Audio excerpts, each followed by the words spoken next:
अच्छा, ये जो फर्स्ट ऑर्डर रिएक्शन थी स्पेशल फर्स्ट ऑर्डर, इसमें मैंने पैरेलल काइनेटिक्स का वीडियो आपको भेजा था। अब देखो आप सीक्वेंशियल काइनेटिक्स या कॉन्जिक्यूटिव काइनेटिक्स। तो consecutive reaction kinetics, special first order reaction, these reactions proceed from the reactant to final product through one or more intermediate stages. जैसे ए से बी बन गया, बी से सी बन गया, सी से डी, डी से ई।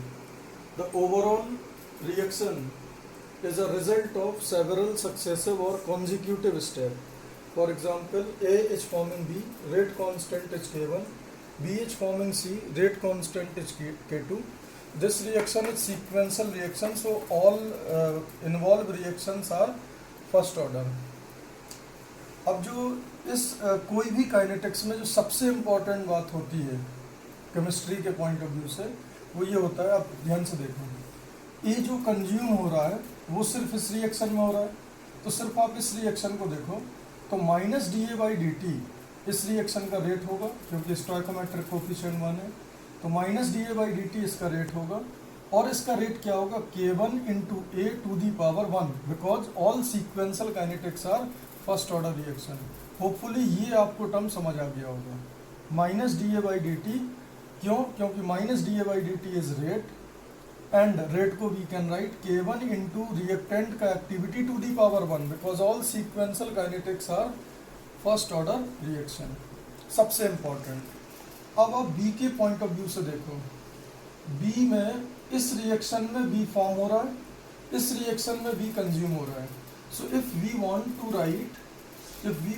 टू राइट कि ये फाइनली कितना बना, dv बाई डी टी, तो इस रिएक्शन में तो ये बन रहा है, तो dv बाई डी टी इस रिएक्शन का रेट कांस्टेंट है, dv बाई डी टी इस रिएक्शन का रेट है, और dv बाई डी टी अगर इस रिएक्शन का रेट है तो इस रिएक्शन का रेट है क्या, K1 इंटू ए, और ये फॉर्म हो रहा है तो प्लस, तो plus dv by D T is equal to K1 into A to the power 1, ये लिखा मैंने। और इस रिएक्शन के पॉइंट ऑफ व्यू से देखोगे तो dv बाई डी टी की जगह क्या आएगा, minus dv by D T. So minus dv by D T क्या होगा, इसका रेट कांस्टेंट इंटू इसका रिएक्टेंट टू दी पावर 1, तो minus dv by D T will be equal to K2 into V, तो dv by D T will be minus K2 into V. सबसे important है ये बात समझना। अगर आपको नहीं समझ आ रहा है तो आप फर्स्ट इक्वेशन देखो, मैं दोबारा समझा देता हूँ। फर्स्ट इक्वेशन के लिए dv बाई डी टी क्या है, फर्स्ट रिएक्शन का रेट, क्योंकि प्रोडक्ट है, और इसका रेट क्या हो जाएगा, K1 है। अब अगर आप सेकंड रिएक्शन से देखो तो minus dv by D T क्या है, रेट, और रेट क्या होता है, उसका rate constant into reactant to the power, तो K2 to the power b to the power 1। तो अब अगर हमें overall dv by D T लिखना है, overall dv by D T अगर लिखना है तो क्या हो जाएगा, K1 है फ्रॉम दिस इक्वेशन, एंड यहाँ से dv बाई डी टी क्या हो जाएगा, माइनस K2 इंटू बी। तो होपफुली ये आपको समझ आ गया होगा। C का देखना इजी है, C क्या है, plus dc by D T, इस रिएक्शन का प्रोडक्ट है, तो इसका जो रेट होगा वो क्या होगा, K2 इंटू बी। तो ये इजी है देखना। और अगर आपने ये इतनी बातें देख ली हैं कि dA by D T, dV by D T and dC by D T अपन कैसे लिख रहे हैं, तो फिर चीज़ें बहुत आसान हो जाती हैं। इसको थोड़ा सा साफ कर लेते हैं।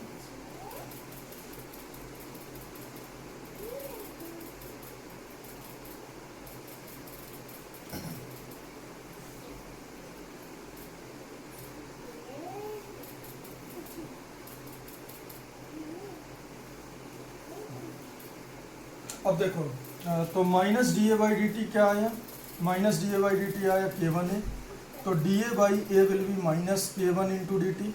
तो ये तो सिमिलर एक्सप्रेशन है फर्स्ट ऑर्डर वाला। तो इसका इंटीग्रेशन क्या आएगा, ln ए, लिमिट क्या होगा, A0 से AT। इनिशियल कॉन्सेंट्रेशन इसका A0 है और फाइनल कॉन्सेंट्रेशन इसका AT है। तो A0 से AT लिमिट पुट कर दिया, ln AT minus ln A0 is equal to minus K1 into T.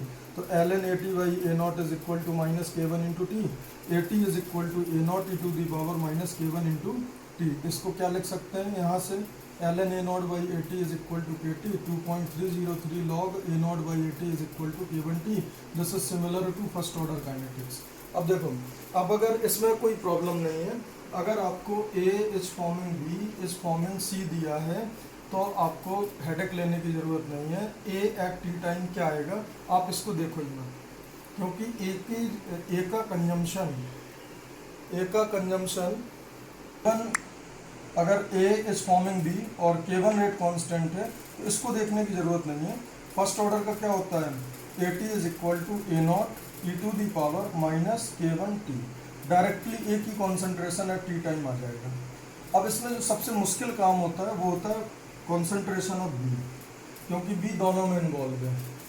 तो अब देखो जरा, B का जो इक्वेशन बनाया हमने वो क्या है, dV by D T is equal to K1A minus K2B। इसमें A भी वेरिएबल है, B भी वेरिएबल है, बट A का कैलकुलेशन हम कर चुके हैं। AT क्या आया, A not E to the power minus K1T। तो इसको पुट कर देंगे यहाँ, देखो dV by D T is equal to K1A minus K2B। तो A की वैल्यू मैंने पुट कर दिया, तो dV by D T is equal to K1A not E to the power minus K1T minus K2B। अब अगर आप देखोगे इस पूरी इक्वेशन में तो सिर्फ B वेरिएबल है और T वेरिएबल है, A नॉट तो कांस्टेंट है, बाकी K1 K2 तो कांस्टेंट होते ही है। अब एक इम्पॉर्टेंट बात समझो, जब आप इंटीग्रेशन पूरा पढ़ लोगे तब जाके इसका इंटीग्रेशन पॉसिबल होगा। तो मैंने साफ साफ लिखा है, on solving this equation no need to do calculation at this stage. मतलब ऐसा नहीं है कि ये कोई रॉकेट साइंस है, बट ये आप जब 12th में इंटीग्रेशन पढ़ लोगे तो एक फंडा होता है इंटीग्रेटिंग फैक्टर का, उससे ये इंटीग्रेट होता है, ठीक है। और ये आएगा क्या, डायरेक्ट रिजल्ट हमें याद रखना है, B का डायरेक्ट रिजल्ट याद रखना, ये रिक्वेस्ट है, आप जरूर इसको याद करना। K1 divided by K2 minus K1 A not E to the power minus K1T minus E to the power minus K2T, ये डायरेक्ट रिजल्ट आपको याद रखना है, एग्जाम में बहुत हेल्प मिलेगी।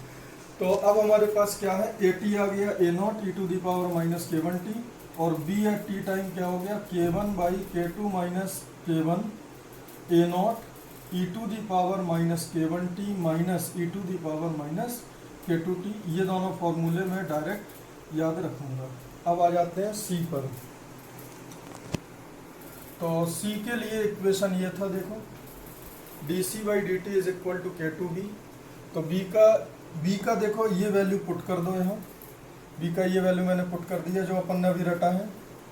तो वो वैल्यू अगर पुट करेंगे तो this will become K1 K2 divided by K2 minus K1 A not E to the power minus K1T minus E to the power K2T।